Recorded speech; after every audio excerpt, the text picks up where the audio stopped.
So the next game we've got on our list is Yokohama. Designed by Hisashi Hayashi, artist is Adam P. McIver and Rayo Nyamo, and it's published by Tasty Minstrel Games.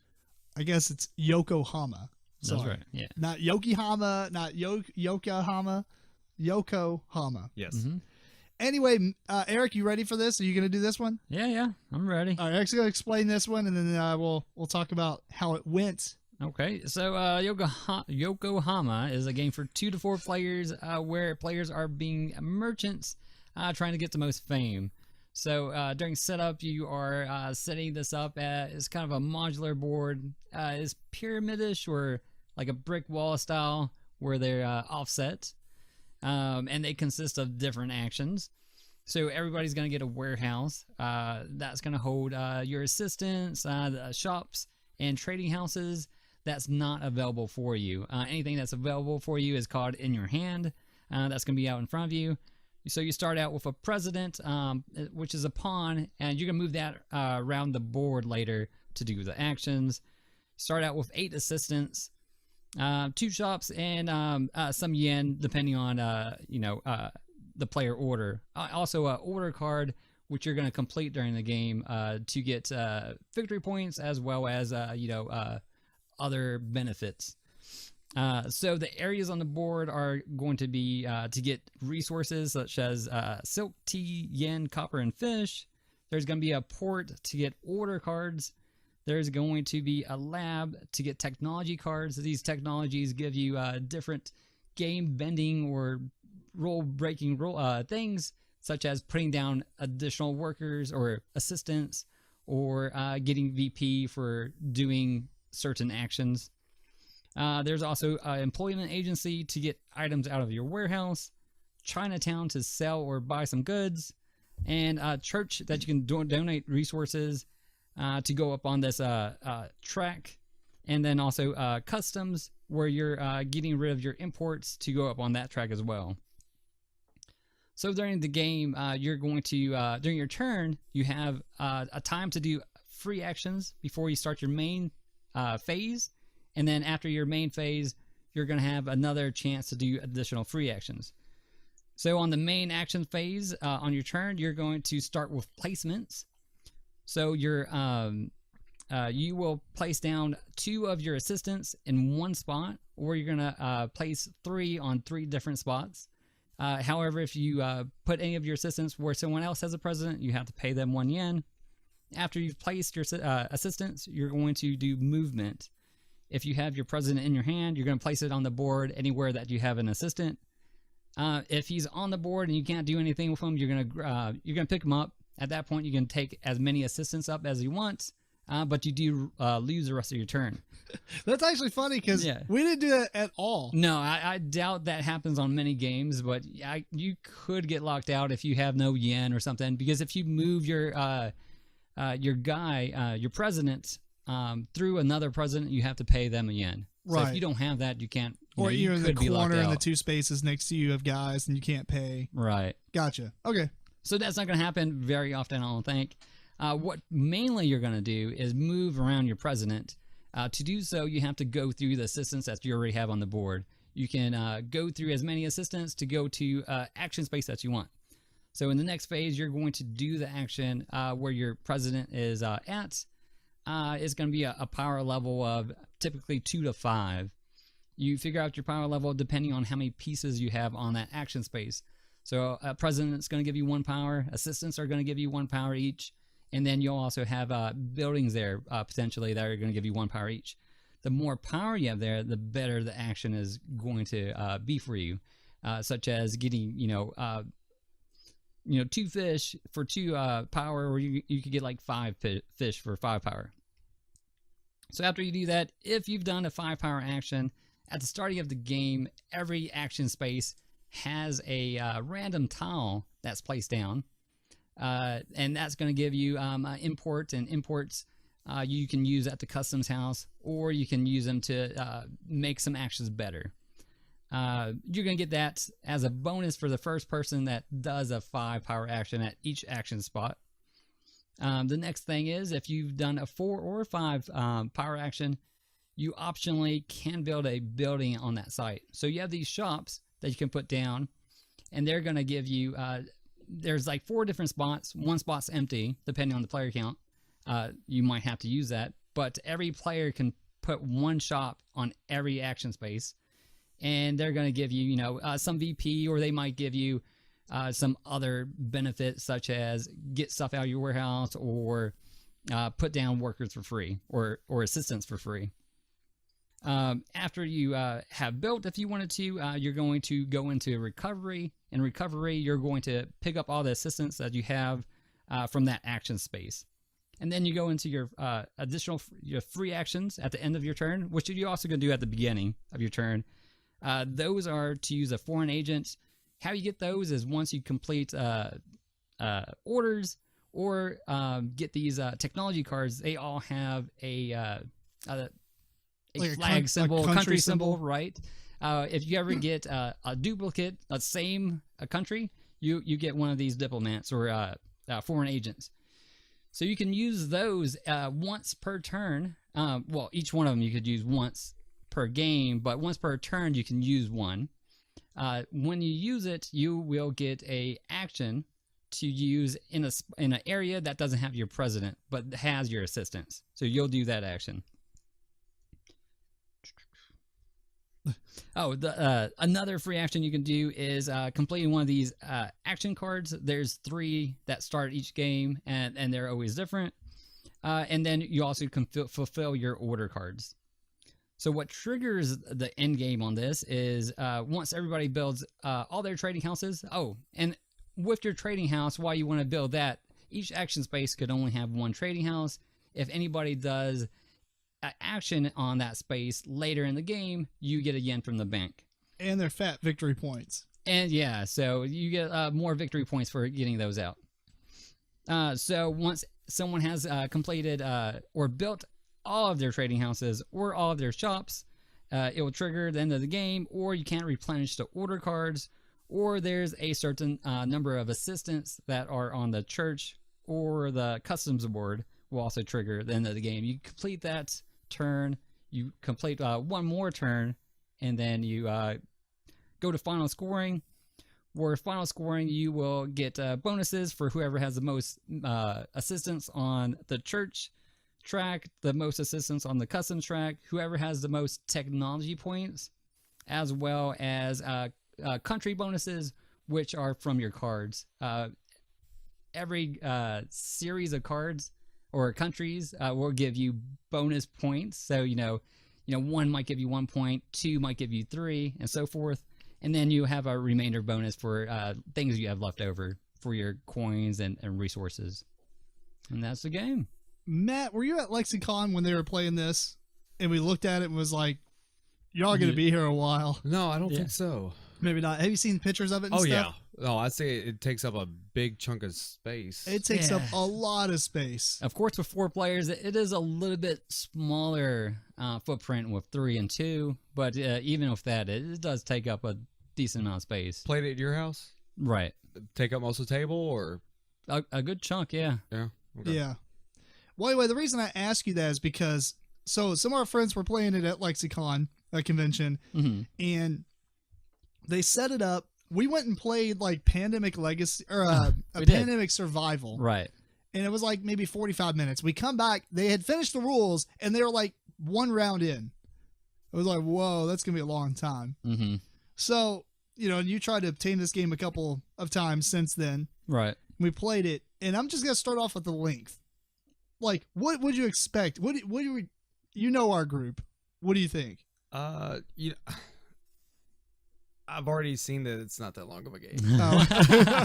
I watched Tom Bassel's review. God, I think he you? said it was like an hour and a half to 2 hours. Yeah. Yes. 4 players. First time playing it through for us was 2 hours. So he actually said you would spend more time setting it up than probably playing it. That setup was actually not that bad. It's like it goes in the same game category as Tribune. Yeah. It's like you set it up, takes a little bit, you explain it, and then the game ends in 15 minutes. You're like, what just happened?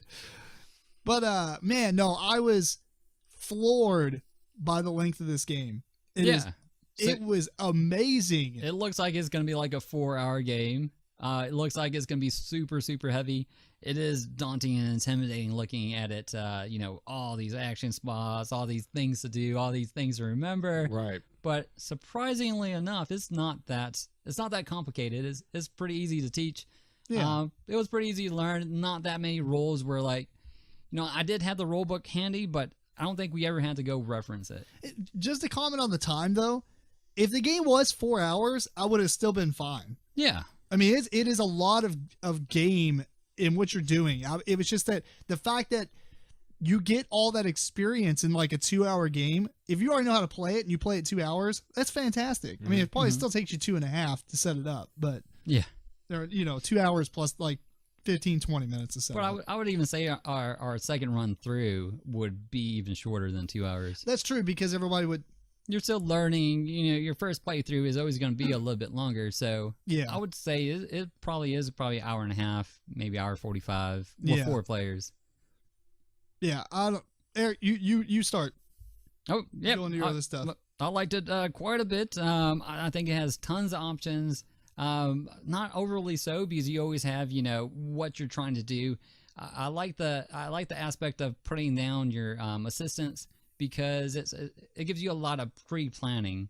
Oh yeah, you're playing like 3 turns ahead. Right. You're like, okay, I'm going to put my assistants here. Next turn, I'm going to put it here, and here. I'm going to do this action this turn. It's almost like you waterfall them. Yeah, 3 turns from now, I'm going to plan on putting 2 right here and doing, a 5 action here. So, for me anyway, I'm planning 3 or 4 turns ahead of time.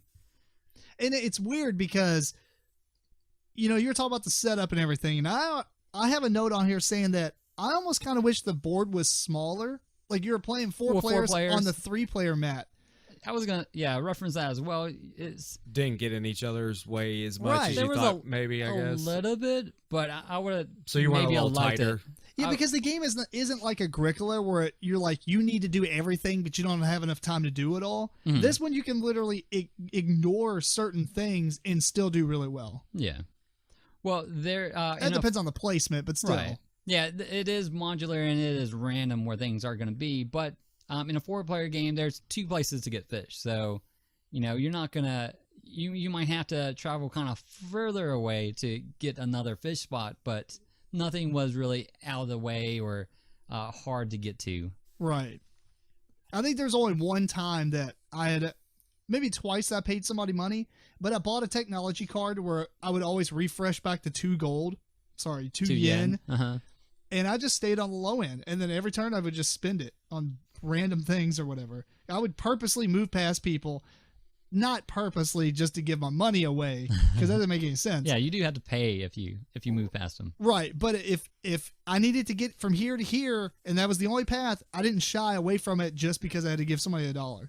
And you also couldn't do actions if someone's president is in that spot. Right. Although there is there's a card that lets you do that. Yeah. A technology card. But no, I mean, yeah, the table space is like a requirement, but at the same time, there's a lot going on, but it's not that deep. Mm-hmm. There's just like 15 actions that you can take. Each one you can do up to a power 5. Right. And that's like all you need to know. And you look at the board, you're like, oh, all that makes sense. Oh, all that makes sense. I mean, I just get more fish.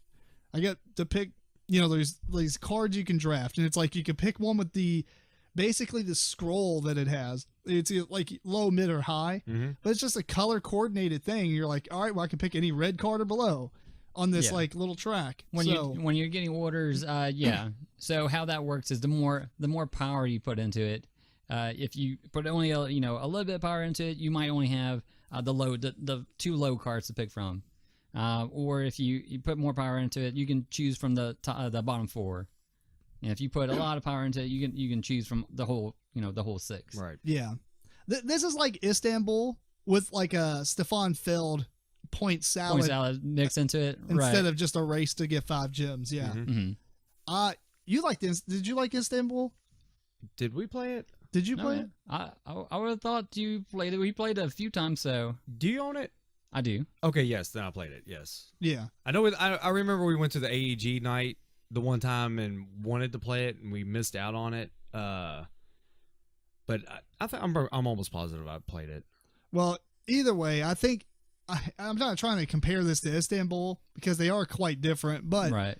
I like it better than Istanbul, and I was getting I do too. a feeling. One, I didn't like the whole race thing where you're trying to race to get Be the 5. first to Right. do something.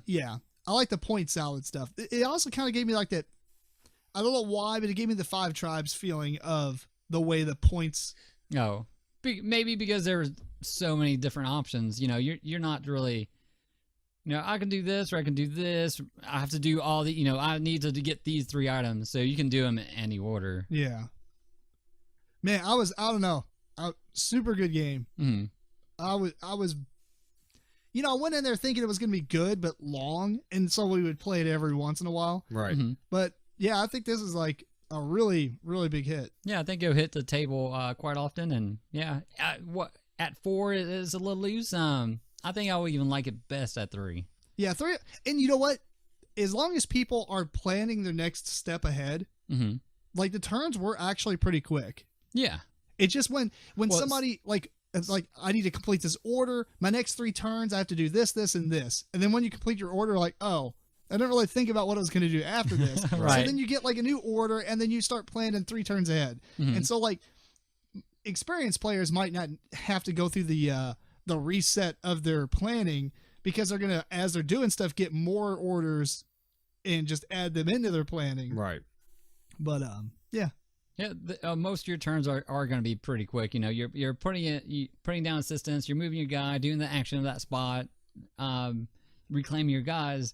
But then there's other turns that you might do some combos. You know, before your turn, you're going to do this, do an order, use a diplomat guy, complete your turn, complete another order at the end. So, you know, some turns are going to be pretty light, but some turns you're going to do quite a few things. Yeah. And I'd say just from not playing it, probably something that everybody looks at is like, you know, you're going to be AP just because there's so many choices. But what you kind of have to set a path, don't you? And right. you're following a path, so it's kind of like you're limiting your choices, I guess, just by the path you started. Yeah. Right. And that's also what I was talking about with the 5 tribes comparison, is because you're moving around, but you're doing this like cascade, almost like you do with the 5 tribes where we move the meeples around. Right. And you're purposely placing certain colors on certain spots to get more action if you go to that spot. Mm-hmm. Same thing with this. You place your assistants out, then you place your assistants out, and it's kind of like they just waterfall down to where you're going. But then maybe one time you're like, I'm going to take this action because I only need to do it at a power 3. And then, you know, how you can put 2 assistants on one spot instead of 1 on 3. Right. Then you're like over here, like nowhere where you're at. You're like, Yeah. I'm going to put 2 down right there. Because you know the next turn you have to put like a line to get there, but that last one's going there and it's going to make that power even more. I don't know. It's fantastic. The movement was cool. It would have been neat if maybe there was like meeples instead of little squares, Mm-hmm. just because it would have looked neater. But I think the deluxe edition has that, which is not something that you can buy now. I mean, you can get it aftermarket one, I'm sure, but I don't think it was necessary. The component quality for me was enough. But yeah, they have a deluxe version. It was a Kickstarter only, I think. But it looked pretty nice. But I wouldn't hesitate to get the regular retail version. oh yeah, no. The squares were totally fine. I was just saying that if they were meeples, they'd even be cooler. Yeah. But yeah, anyway, huge hit for me. I was pleasantly surprised at the length, the amount of strategy, the planning, and it's not even hard planning. It's just like, this is what I got to do, and this is how many things I need to do to get there. Right. So then you're just worried about people like getting in your way. We talked about like not getting in each other's way. It didn't happen that much, but what it did do is some people would be in the way, and you would just have to go one space around them, so that it would ruin your assistant distribution of where you wanted to put them. Right. Or you just had to pay him if you had that money. Or pay them, yeah. Mm-hmm. So, but I thought it would be neater to have a smaller board and experience that a lot more. So, because I mean, there's really not. Point is, if somebody's good planning, you're not really doing anything to stop them. But if they added that layer of getting in each other's way, maybe that could, you know, allow that kind of strategy to prevail. Right. So, anyway, any final thoughts on this one? No. Hopefully I get a chance to play it. Oh, yeah, you will. Yep. highly recommended. Yeah, definitely keep my copy, and big recommendation for me. I was surprised I had an 8.0 on Board Game Geek. So. Oh, does it really? Yeah. Man, I didn't even see the score. Mm-hmm. I just know Eric's tried to get it a couple of times now, and then, yep. Well, anyway, that is Yokohama by Tasty Minstrel. Yes. Yes. Cool.